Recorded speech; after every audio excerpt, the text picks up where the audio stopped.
Hello students, তোমাদের সকলকে স্বাগত জানিয়ে আজকের ভিডিও শুরু করতে চলেছি। আজকের ভিডিওর বিষয় দশম শ্রেণী ইংরেজি লেসন 7 দ্য ক্যাট। সেই ক্যাট গল্পটির কিছুটা অংশ থেকে প্রশ্ন তুলে আমি তোমাদেরকে এইখানে সমাধান করে দেখিয়ে দিয়েছি। ঠিক আছে, তাহলে চলো শুরু করা যাক। এখানে বলা হয়েছে চুজ দ্য কারেক্ট অল্টারনেটিভ। এতে বলা হয়েছে most people think that the cat is an animal which is, চারটা অপশান দেওয়া আছে। এটার উত্তর আমি যদিও করে দিচ্ছি তাও বুঝিয়ে দিচ্ছি। প্রথমটা হচ্ছে ইন্টেলিজেন্ট মানে বুদ্ধিমান, 2 নম্বরেরটা হচ্ছে কানিং মানে ধূর্ত, 3 নম্বরটা হচ্ছে ব্লান্ট মানে হচ্ছে ভোঁতা, আর 4 নম্বরটা হচ্ছে উইটি মানে হচ্ছে চতুর। তাহলে এখানে আমরা জানি যে বেশিরভাগ মানুষ ভাবে বা তারা মনে করে যে বিড়াল হচ্ছে একটা বুদ্ধিহীন প্রাণী। তাহলে এখানে ব্লান্ট, উত্তর হলো ব্লান্ট। বিয়েরটা হচ্ছে এ cat Gates out of life. চারটা এখানে অপশন দেওয়া আছে। প্রথমটা হচ্ছে স্যাটিসফ্যাকশন মানে তুষ্টি বা পরিতৃপ্তি, 2 নম্বরেরটা হচ্ছে সোলেস মানে সান্ত্বনা, 3 নম্বরটা হচ্ছে হেট্রেড মানে হচ্ছে ঘৃণা, আর 4 নম্বরটা হচ্ছে ডিসগাস্ট মানে ঘৃণা, বিরক্তি।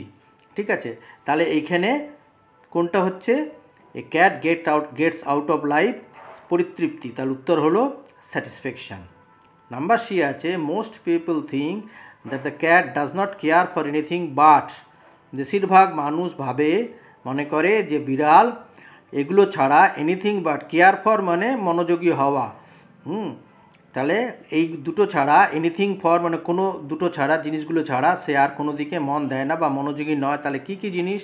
প্রথমটা হচ্ছে মিল্ক, দ্বিতীয়টা হচ্ছে মাইস, তৃতীয়টা হচ্ছে মিল্ক অ্যান্ড মাইস, আর 4 নম্বরটা হচ্ছে মিল্ক অ্যান্ড ফিশ। তাহলে আমরা জানি দুটো মানে জিনিসের প্রতি ছাড়া মানে দুটো জিনিসের প্রতি সে মনোযোগী ছিল, বাকি কোনো জিনিসের প্রতি তার মনোযোগ ছিল না।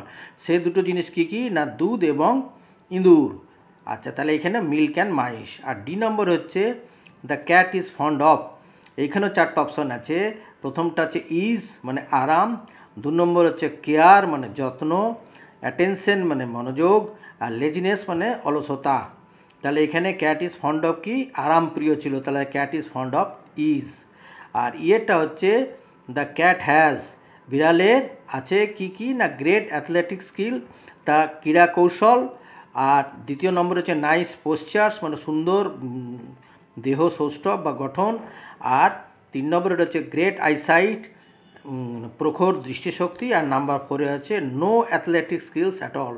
তাহলে আমরা জানি বিড়ালের আছে কি না ক্রীড়া কৌশলতা বা ক্রীড়া কুশলতা, সে তাহলে গ্রেট অ্যাথলেটিক স্কিল হচ্ছে আনসার। ঠিক আছে, আচ্ছা।